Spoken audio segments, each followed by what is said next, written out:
देखिए, कुछ दिनों पहले यूके की एक कोर्ट में एक्स्ट्राजेनेका, जिसने भारत में कोविशील्ड दी, उसके विषय में कहा और पहली बार माना कि कोविशील्ड वैक्सीन से साइड इफ़ेक्ट हो सकते हैं, जिसके अंदर ब्लड क्लॉटिंग होती है, जिसकी वजह से ब्रेन हेमरेज, ब्रेन स्ट्रोक या हार्ट अटैक हो सकता है। इसके साथ ये खबर भी आई अब कि उन्होंने पूरी दुनिया से कोविशील्ड को विड्रॉ कर लिया है। यानी कि कोविशील्ड को ये पता चल गया है कि उनकी वैक्सीन से लोगों का नुकसान हुआ और बड़ा नुकसान हुआ। अब सवाल ये आता है कि जब मार्च 2021 में यूरोप के बड़े बड़े देशों ने कोविशील्ड का इस्तेमाल बंद कर दिया, बैन कर दिया, जिसके अंदर फ्रांस है, स्पेन है, डेनमार्क है, नॉर्वे है, बहुत सारे देश हैं, तो भारत की सरकार ने कोविशील्ड को इतना ज़्यादा देश में प्रमोट क्यों किया? और यूरोप के देशों के बैन के बाद भी करोड़ों लोगों को कोविशील्ड लगाई गई, बहुत सारे लोग मारे गए हार्ट अटैक से, ब्रेन हेमरेज से।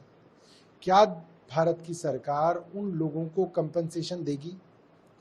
क्या एस्ट्राजेनेका से उन लोगों के लिए मुआवजा नहीं लेना चाहिए जैसे कि यूके की सरकार ले रही है?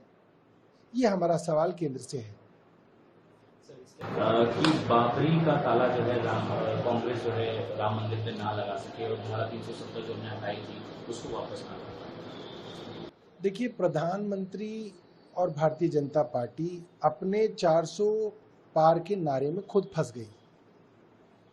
लोग इस बात को समझ गए कि 400 पार इसलिए चाहिए क्योंकि इनको बाबा साहब का संविधान बदलना है और संविधान में जो आरक्षण है उसको खत्म करना चाहते हैं।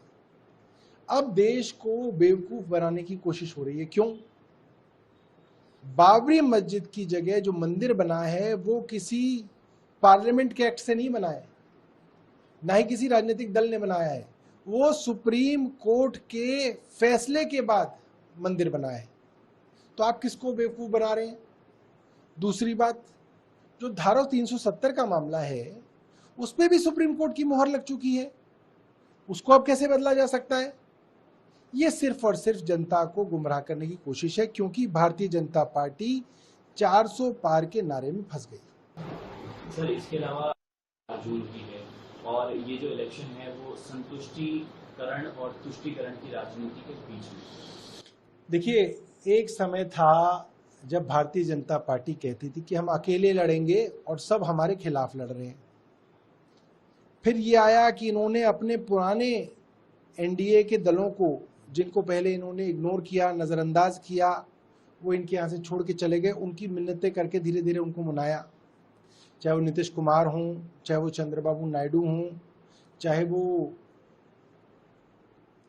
अजीत पवार के बेटे हों, अजीत सिंह के बेटे हों, इन सबको इन्होंने मान मनोबल करके बुलाया।